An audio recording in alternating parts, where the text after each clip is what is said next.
就都10年8年前咧，或者再之前嘅時間咧，就所有玩勞力士嘅人咧就無刻不歡嘅。但係呢幾年呢個情況好似有啲逆轉咧，就開始更加多人玩白色錶面啦。咁我今次就專登就介紹咗即係一個型號，就16570 Explorer 2咧就有黑白面嘅。點解會講呢個錶咧？咁亦係因為近來好似即係好多人都即係揞住個荷包唔想使錢啦。咁又話啲舊裝錶都閒閒地都話要10幾20萬咁樣，所以咧就專登咧就介紹一啲貼地啲嘅，即係話幾萬蚊可以即係享受嘅型號嘅款式俾大家認識咁樣咯。嗱，咁先講呢一隻白面嘅 Explorer 2啦，就16570啦咁白面就黃夜光黃點嘅我哋一般咧就叫佢一個 cream dot 嘅一個即係款式啦咁係近來係玩白面好多人都好熱愛一個款式之一嚟嘅。因為點解咧？我覺得除咗呢3幾年開始流行白面之外咧，就係好多嘅玩錶嘅人士，尤其是啲初學者咧，就好嚮往有呢個黃夜光呢個 Patina 嘅一個 dial 咧，就作為一個即係一心頭好啦，因為舊裝有一個 feel 咁樣。咁呢個咧係一個即係黃夜光點係比較深色啲嘅一個款式嚟嘅。嗱，咁我睇到啦，咁殼身咧就輕輕打磨過，就整靚晒個圈咧，亦係好靚冇花嘅咁有一個非常之靚仔嘅錶帶啦咁最重要咧就係佢有埋出世紙嘅咁都睇下佢幾時出產嘅先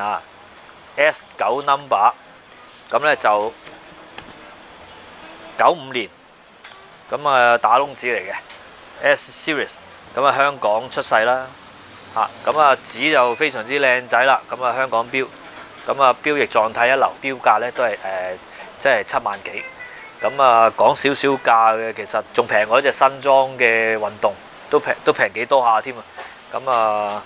或者如果同新裝 Explorer 2比較咧，就價錢相差唔多咁但係有一個玩舊錶嘅味，即係由一個白色變咗一個即係微黃色嘅日曆盤，同面好對稱顏色非常之夾。咁望落去就係更加有呢一個舊錶嘅味道。嗱，其實咧我最初玩錶咧，即係講20年前咧，基本上就即係無刻不歡嘅。呢個係一個同一個型號啦，即係16570，但係就黑面嘅，一樣係呢個 T25嘅即係 Tritium 面啦。咁你會見到佢有少少變咗個 creamy 嘅顏色，一個 ivory 嘅 dial 啦。咁其實殼身咧兩隻比較咧都係差唔多咁靚。咁呢隻再靚少少嘅殼個圈又係冇花嘅。咁但係講翻呢個黑面啦，咁其實就以前玩呢啲錶咧，就所有嘅白面，包括呢個 Explorer 2啦，或者係呢個 Daytona 咧，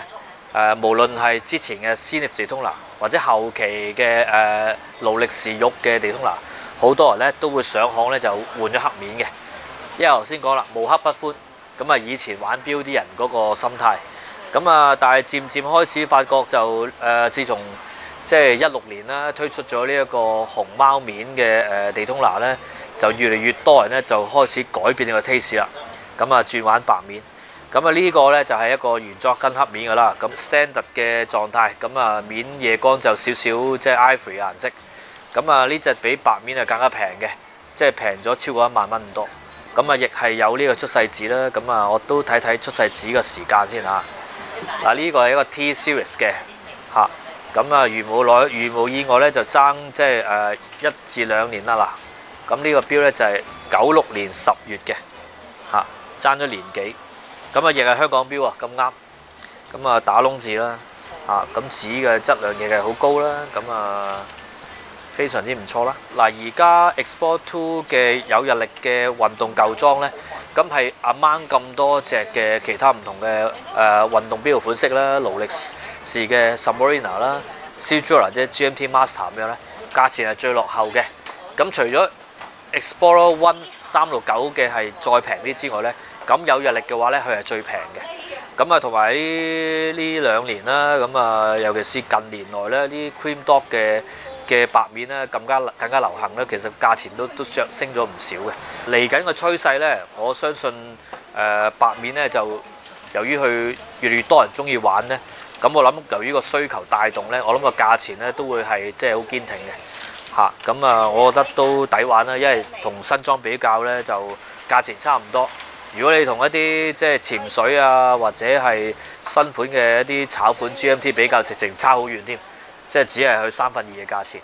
嚇。咁所以就我自覺得即係呢個價錢嘅錶呢，就都冇乜得輸噶啦。咁都幾穩陣。Explorer 2啦，最早出嘅，我諗大家都聽過大橙針啦，就72年推出嘅。咁所以咧就我哋好多人啦，即係玩錶啊或者行家咧都會喺度諗就係話究竟50週年，即係話喺2年後咧會唔會出啲即係復刻版嘅 Explorer 2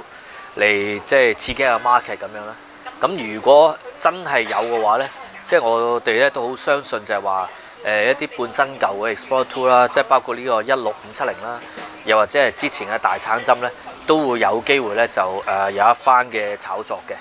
咁到時睇下，如果你朋友佢係睇好 Explorer 2嘅話咧，即係大可以就即係都留意下市面上咧一啲靚仔嘅即係中古嘅即係 Explorer 2啦。咁考慮買翻隻嚟即係搏下將來會可以一個大嘅即係升值能力咁樣。Explorer 2嗰個即係 function 上咧，咁就佢出世嘅時間咧，咁呢啲錶咧都有一個100米嘅防水嘅。如果隻錶本身係 keep 得好嘅，即係性能良好嘅話咧，咁佢個防水功能咧都係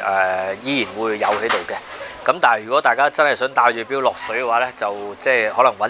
陣啲咧，就上行嘅 check 就好啲。一般咧，咁我哋都會好需要留意就係佢嗰個圈咧有冇啲即係花痕啦，或者好深嘅。咁同埋就話，如果經過啲打磨之後咧，佢裏邊嘅數字嘅黑色嘅顏料咧，就有啲會甩咗嘅。咁所以大家買嘅時間咧，要睇下啲字啲油即係齊唔齊整啦，靚唔靚仔啦。另外就頭先所講啦，咁個帶咧，咁我呢兩隻本身就比較即係挺直啲嘅嚇，咁證明佢之前咧戴嘅時間咧都係即係 keep 得比較良好個本身個狀態啦嚇。咁另外呢一隻都係嘅嚇。咁打磨嗰度咧，大家都一樣啦，留意翻佢啲腳啦，會唔會係即係都啲沙靚唔靚啦嚇，睇下腳有冇太過瘦啦咁樣，啲窿位靚唔靚仔咁啦嚇。咁不過咧就呢啲錶咧，大多數20幾年咧，如果去上個行做個 service 又或者出邊做過一啲即係維修整潔咁咧，咁一般咧都會輕輕打磨過嘅唔需要太介意因為呢啲即係近代嘅錶咧就嗰個外形上係企理嘅。即係靚仔嘅話咧，就對嗰個價值嘅影響就唔係好大嘅咁所以就即係唔需要太介意佢曾經打磨過啦咁呢兩隻都唔錯嘅狀態，有機會嚟睇下。